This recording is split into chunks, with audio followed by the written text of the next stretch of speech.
9h58, pronta para conversar conosco, a deputada estadual, aliás, como eu gosto de ouvir, sempre que fala aqui conosco, independentemente de estar na Rede Jovem Pan ou conversando com a Jovem Pan News Bauru, é sempre muito bom ouvi-la. E tive a honra, numa visita à Assembleia Legislativa do Estado de São Paulo, fui ali acompanhado do Sargento Nery, de cumprimentá-la e conhecê-la pessoalmente. Admiro muito o trabalho dessa mulher. O nome dela é Janaína Pascoal, a deputada estadual que conversa agora conosco. Janaína, bom dia, seja mais uma vez bem-vinda à Jovem Pan News Bauru, é uma honra tê-la conosco. Bom dia, a honra é minha, muito obrigada pelas gentis palavras, estou sempre à disposição. Obrigado, Janaína. Janaína, a gente vive um momento onde temos presidente de um poder, do Poder Legislativo, Rodrigo Pacheco, marcando jantar com ministros do STF, o futuro presidente do TSE participando de uma reunião, junto com os senadores, que a gente já sabe o naipe, né, já, como Renan Calheiros, Cátia Abreu, entre outros, e num provável acordo, virando as costas para o outro poder, esquecendo da harmonia que deve existir entre eles. Qual a tua leitura desse momento que a gente está vivendo, tão estranho, adverso para a política nacional? Então, eu até fiz não foi uma crítica a este jantar, né? Mas eu chamei atenção para esse jantar nas minhas redes, porque, por exemplo, as pessoas talvez não saibam disso, mas durante o processo de impeachment, a senadora Cátia Abreu e o senador Randolph foram mais, vamos dizer assim, entusiasmados e firmes na defesa da ex-presidente Dilma do que os próprios petistas. Os petistas faziam, assim, muito barulho, os senadores petistas, eu digo, né? Uhum. Muitas vezes tinham aquelas frases de efeito, mas o trabalho da senadora Cátia Abreu e do senador Randolph para salvar a ex-presidente Dilma e o PT foi muito consistente. A senadora, ela olhava para mim assim com um olhar que eu confesso aqui que eu tinha até medo. Então, quando eu vi a senadora Cátia fazendo esse jantar na casa dela, com a participação do senador Randolph, ali com a liderança do Renan Calheiros, que é uma figura muito alinhada com o petismo, não nega isso, aliás, e em comunhão ali com os ministros do Supremo, eu achei assim muito simbólico, entendeu? Não que sejam proibidos jantares, almoços, reuniões, mas eu achei muito simbólico. E eu estou muito preocupada aqui como cidadã brasileira, porque eu acho que todos nós somos cidadãos antes de estarmos deputados ou quaisquer outros cargos, com um discurso que se vem criando, tá? E eu entendo que esse discurso é confeccionado mesmo, de que o presidente Bolsonaro estaria armando um tal de um golpe ou preparando seus apoiadores para não aceitarem o resultado das eleições. Eu não vejo isso, nem nas ações, nem nas falas do presidente. Todo mundo sabe que eu critico muito o estilo do presidente, mas eu não vejo sinais, de uma insurreição, de uma insubordinação. Ele, a vida inteira, criticou a votação por meio de urnas eletrônicas, quando o deputado trabalhou para ter o voto impresso, é um direito dele defender o que ele acredita, mas eu estou preocupada porque eu fico pensando por que eles estão se unindo e criando esse discurso? O que eles querem com isso? Será que eles vão mesmo esperar as eleições, esperar o resultado? Ou eles é que estão armando um discurso para fazer alguma coisa? Então, eu não estou gostando dessa movimentação. Como cidadã, eu ontem fiquei chocada, porque eu fiz uma publicação nas minhas redes dizendo que nós temos que, vamos dizer assim, preparar o Congresso para um potencial governo Lula. Eu vejo os bolsonaristas trabalhando com uma certeza de que o presidente Bolsonaro vai ser reeleito, e eleição é eleição, ela só termina quando acaba, entendeu? E a gente tem que pensar em ter poderes fortes, ter um poder legislativo forte. Então, tem que, na minha percepção, colocar pessoas com capacidade de defender as pautas, as ideias. E não, vamos dizer assim, de fechar com o presidente Bolsonaro, porque pode não ser ele, pode ser o Lula. E eu utilizei a palavra resistência. O que eu quis dizer com resistência? Eleger deputados e senadores que defendem a vida, que são contra legalizar aborto, que são contra legalizar droga, que são, por exemplo, favoráveis a tratar quem está na rua usando droga, que não são partidários do liberou geral, que não demonizam polícia, sabe? Essas nossas ideias, que eu considero corretas. Quem não concorda comigo, eu respeito que não concorde. Mas eu quero legisladores que vão fazer a resistência a um governo petista, porque o governo petista defende tudo que eu entendo errado. Isso é da democracia. Pois teve um professor de direito alinhado ao petismo, tanto é assim que foi contra, toda hora quer apoiar impeachment de Bolsonaro, fez um manifesto contra a graça concedida ao deputado federal Daniel Silveira. Esse professor de direito pegou a palavra resistência e criou uma ficção de que eu estaria chamando o povo para não permitir que o Lula, se eleito, tomasse posse. Eu nunca escrevi isso. Eu nunca falaria algo do gênero. Basta ler o que eu já escrevi na vida e basta ver como eu trabalho. Quando eu quis tirar o PT do poder, e Deus me ajudou, o povo me ajudou, e nós conseguimos, eu agi nos termos da Constituição Federal, mediante um processo dificílimo, trabalhoso. Então, assim, se eles pegaram uma frase minha para criar a ficção, de uma fictícia insurreição, eu entendo que os editoriais dos jornais, as falas dos formadores de opinião, elas estão vindo num sentido de criar essa ficção em torno do presidente, sabe? Então, assim, eu peço encarecidamente aqui para os apoiadores do presidente moderarem o discurso, para o próprio presidente, aquelas pessoas mais próximas a ele, não jogarem, sabe, lenha na fogueira.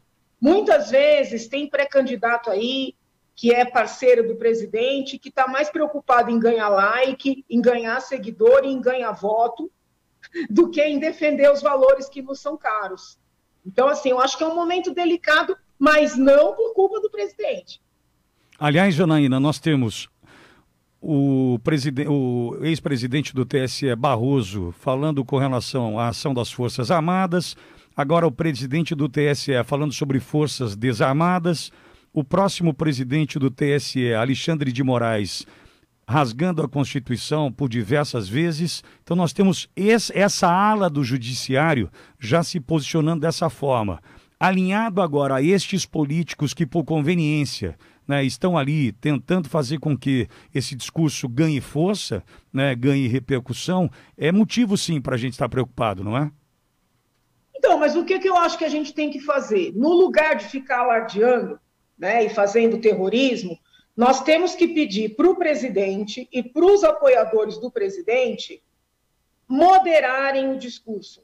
Então, não estou dizendo que eles tenham que abrir mão das suas convicções, mas moderarem o discurso, porque o que o lado de lá está querendo é um motivo. Então, está na hora da gente ajudar, mostrando a moderação. O presidente foi moderado nas ações, na atuação, ele foi democrático e moderado o governo dele inteiro. Mas ele tem essas frases de efeito, os apoiadores dele mais raiz, e isso acaba dando força, sabe, a essas teses estapafúrdias do outro lado. Então, eu entendo que é hora de cuidar de cada palavra, de cada frase. Eu não sei se eu estou conseguindo ser clara. Sim, não está, Janaína. Inclusive, eu acho que ele também, ao longo da sua gestão, o presidente Bolsonaro, passou por um processo de maturação. Em algum momento, a gente ficava ainda mais preocupado com as falas, em especial a participação dos filhos mais próximos ali a ele, atrapalhando todo o processo. E você também deve ter percebido esse processo de maturação ao longo da gestão, não é? Não, melhorou, até os filhos melhoraram, Agora o Eduardo está aí no meio de um monte de representação, mas quem acompanha ao longo do tempo vê que ele abrandou o discurso. Mas tem alguns apoiadores que, para mim, estou falando agora, posso estar equivocada, que querem se reeleger. Falam que, presidente isso, presidente aquilo, mas estão preocupados com a própria eleição. E aí jogam para a torcida, entendeu? Então, é necessário agora ter responsabilidade para que a gente não volte aí muitas casas para trás, sabe? Nesse tabuleiro que Sim. não está simples, não, está difícil. Janaína, aqui comigo, Cláudio Cofani. Cláudio também tem uma pergunta para você. Pois não, Cláudio? Bom dia, professora Janaína. Para a nossa audiência, é professora, doutora e livre-docente em Direito na Universidade da USP de São Paulo, na Faculdade de São Francisco. Professora Janaína, nós temos aí essa polarização claramente definida, com poucas chances de alguém ascender na chamada terceira via. Nós temos uma crescente alteração nesses resultados dessas pesquisas de intenção de votos, que podem ser marketing ou metodologicamente falhas, mas nós vemos um presidente que sai na rua e tem população em volta, e um ex-presidente, ex-condenado, que não sai na rua e não tem população em volta. Existe muita gente que apoia a reeleição do presidente Bolsonaro, que está acreditando muito na eleição. E nós temos o que a senhora falou, e que todos nós sabemos, esse jantar e essa articulação desses grupos do contra. Muita gente que apoiava o Moro diz que ou Moro ou nulo. Como é que a gente trabalha isso daí? Como a senhora fala para as pessoas que têm a linha de pensamento? Eu acho que o Moro é uma alternativa, porque ninguém pediu para o Moro sair. Mas a questão do voto nulo, do voto em branco, esse discurso. Eu fico muito preocupada, né, com essa campanha, mais do que um discurso, viu? É uma campanha pelo voto nulo, pelo voto branco, pela abstenção. Eu me pergunto se não tem alguém patrocinando essa campanha, sabe? Eu acho que é uma campanha estranha. A retirada do Moro do cenário também foi estranha. Eu não consigo compreender como um homem tão inteligente, que fez tudo o que fez, né, durante a Operação Lava Jato, eu sou uma defensora do trabalho dele, sai de um partido em que ele é uma estrela, em que ele pode escolher a posição, né? Eu sei, porque eu estive com a deputada federal Renata Abreu, nós fizemos uma reunião de 2h30, e eu sei, eu posso dizer, né, que se o Moro dissesse para ela, olha, presidente Renata, eu quero sair como vice, eu quero sair como governador do Paraná, como governador de São Paulo, como deputado estadual, eu sei que ela daria legenda para ele, tá? Porque ele era ali uma estrela. No último dia do prazo, ele sai para um partido que, com todo respeito, as pessoas estão dizendo que ele foi enganado, que ele caiu numa armadilha, mas não o enganou. Porque os grandes nomes do partido deixaram muito claro, antes dele assinar a ficha, que ele não teria legenda para presidente. Então, eu não consigo entender essa decisão do Moro. Já me passou tudo na cabeça, tudo. Eu não consigo entender, mas a verdade é uma só. Ele se retirou do Senado, né? Nós podemos criticar o Luciano Bivar, que é deputado federal, por ele está tendo essa vaidade, né, de se apresentar como pré-candidato. Ele não tem nem 1% de intenção de votos, falo com todo respeito aqui, ele não tem a menor chance de ganhar, nem no estado dele ele tem apoio, sabe? A gente não quer ofender as pessoas, mas assim, ele se colocar como pré-candidato não tem o menor sentido. Mas assim, ele tem a caneta, ele tem os bilhões, o sistema eleitoral é um lixo, né? O sistema eleitoral dá esse poder aí. E o Moro se colocou nessa situação. E agora essa campanha. Eu fico pensando, será que não tem algo por trás, não tem alguém fomentando? Porque é uma campanha tão irracional, né? Pelo menos a meu sentir. Então, assim, o que eu tenho pedido para as pessoas? Seja no que concerne a presidência, governo, deputados, senadores, estude a vida dos candidatos, estude o que escrever, o que falar em entrevistas, busque, né, os compromissos que vão sendo assumidos ao longo da vida, não só para a campanha, e decida por um. Né? Infelizmente, o brasileiro tem esse karma, né, de escolher o menos ruim. Isso vem sendo um karma na nossa vida. Fazer o quê? Mas é melhor tomar uma posição, né, do que deixar o outro decidir. E agora, entrando numa questão mais concreta, a esquerda não se omite. Né? A esquerda é muito ideológica, nós temos muitos artistas de esquerda, muitos professores de todos os níveis de esquerda, muitos líderes religiosos, né, que, apesar de colocarem ali um discurso aparentemente neutro, são de esquerda. Todos esses líderes são formadores de opinião. Então, a esquerda vai comparecer em peso, né? Quem está mais alinhado com a direita, ainda que não seja essa direita do presidente Bolsonaro, por exemplo, eu falo por mim, eu não tenho, assim, uma identidade muito grande com as falas, com os pensamentos do presidente. Ele sabe disso, ele sabe, porque durante a campanha de 2018 eu convivi muito com ele, eu nunca menti para o presidente. Mesmo quando nós estávamos dialogando sobre a possibilidade de eu ser vice, eu nunca falei, presidente, concordo com o senhor nisso. Eu procurava deixar claro para ele, eu concordo nisso, naquilo não. Mas é o seguinte, a gente está vendo que o país está caminhando para duas opções. Eu vou me omitir? Eu não. Entendeu? Eu não, porque eu sei que o Lula e o povo que o apoia quer legalizar aborto, quer legalizar a venda de droga, né? Acha que a Cracolândia é uma beleza, acha que as pessoas têm a liberdade de ficarem ali na sarjeta usando drogas, né?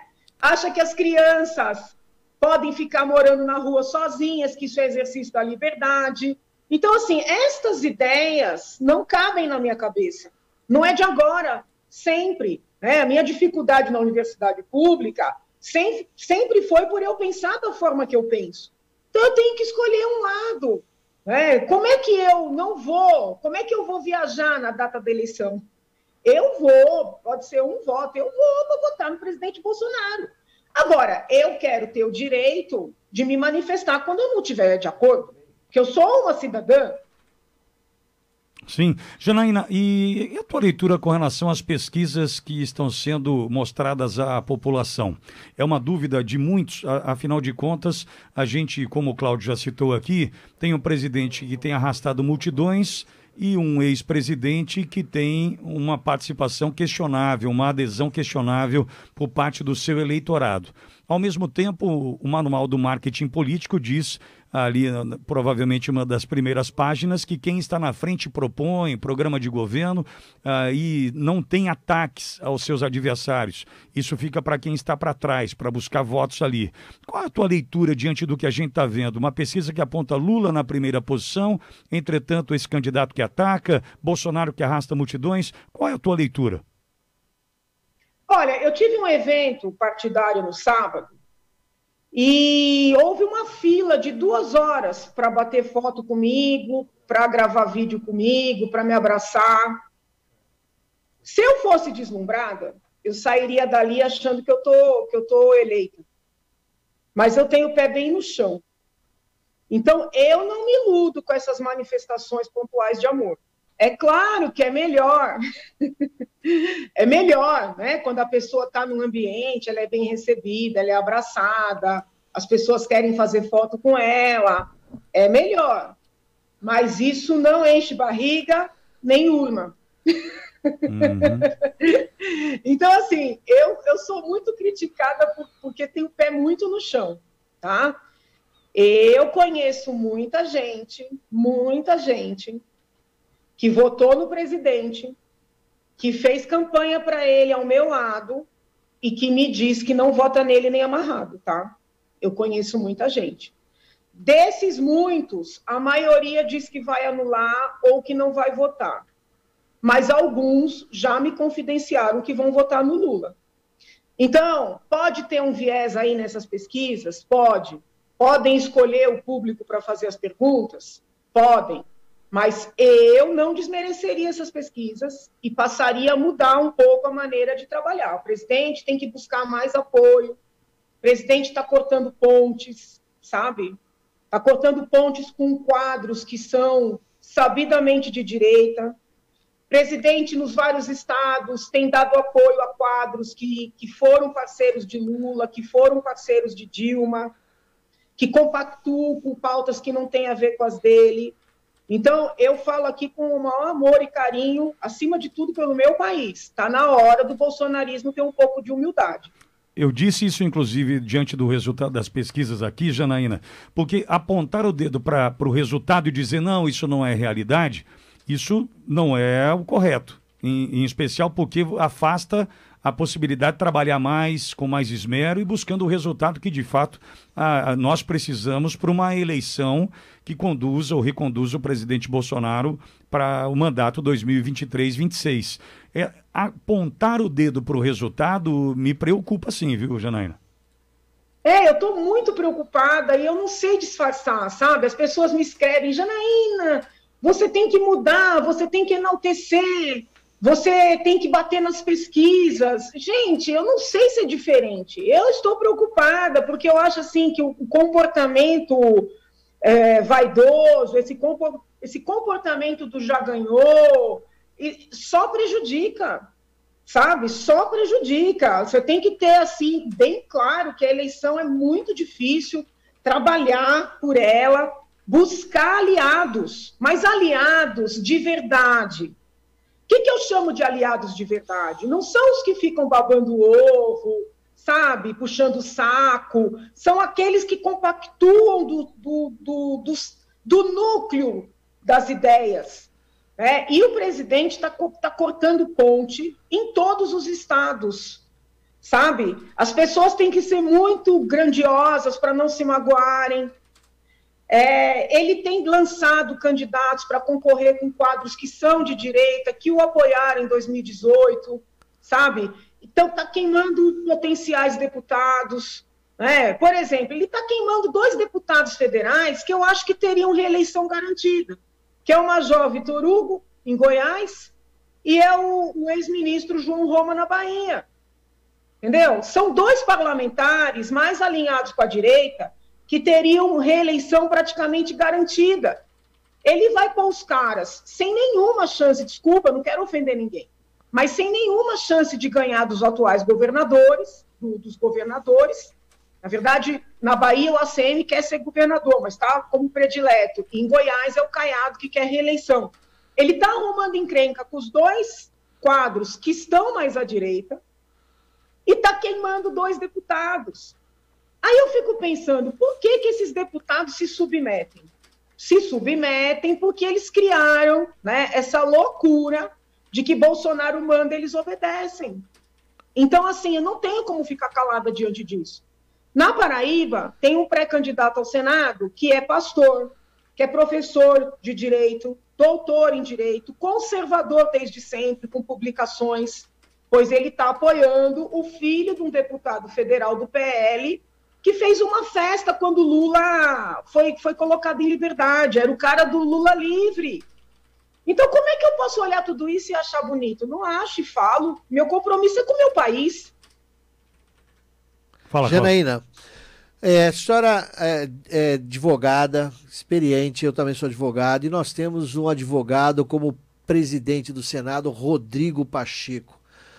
Ele também, como a senhora e eu, e todos os milhares de profissionais da área jurídica, estudamos direito, juramos questões de defender a Constituição. A senhora está vendo nele uma atitude de respeito à Constituição? O poder discricionário dele como presidente do Senado é tão absoluto quanto de um ministro supremo, a ponto de ele não se manifestar nada em relação a algumas atitudes exacerbadas de ministro supremo? Como a senhora faz a leitura da conduta do Rodrigo Pacheco e seus jantares? Eu acho que ele acredita que ficar com essas falas mornas, né, com aquela coisa meio em cima do muro, que isso aí vai ajudar em alguma coisa. É claro que eu não gosto de ofensas, não gosto de discursos agressivos, mas a firmeza, né, em muitos momentos, ela é necessária. Então, a meu ver, falta firmeza a ele, falta clareza, né? Porque tem hora que uma autoridade, sobretudo neste patamar, precisa se manifestar com firmeza. E eu não vejo esse predicado nele. Janaína, uma última questão. E o teu futuro com relação à eleição 2022? Já tomou uma decisão? O que vem pela frente? Olha, nenhum de nós sabe se vai estar vivo amanhã, né? Sim. Mas hoje... eu sou pré-candidata ao Senado. Pretendo sim concorrer, sei que não está fácil, né? Nas pesquisas aí eu estou ganhando em último, como dizem as crianças, mas eu entendo que é um dever colocar meu nome à disposição, né, de Deus, do povo, da nação, porque assim, eu sinto que eu tenho a formação técnica para isso, a coragem para isso, a clareza. Então, eu vou pôr meu nome à disposição e Deus que decida por meio do povo. Não pretendo recuar, não. Com ou sem apoio de quem quer que seja. Janaína Pascoal, deputada estadual, pré-candidata ao Senado por São Paulo, conversando com a audiência Jovem Pan News Bauru.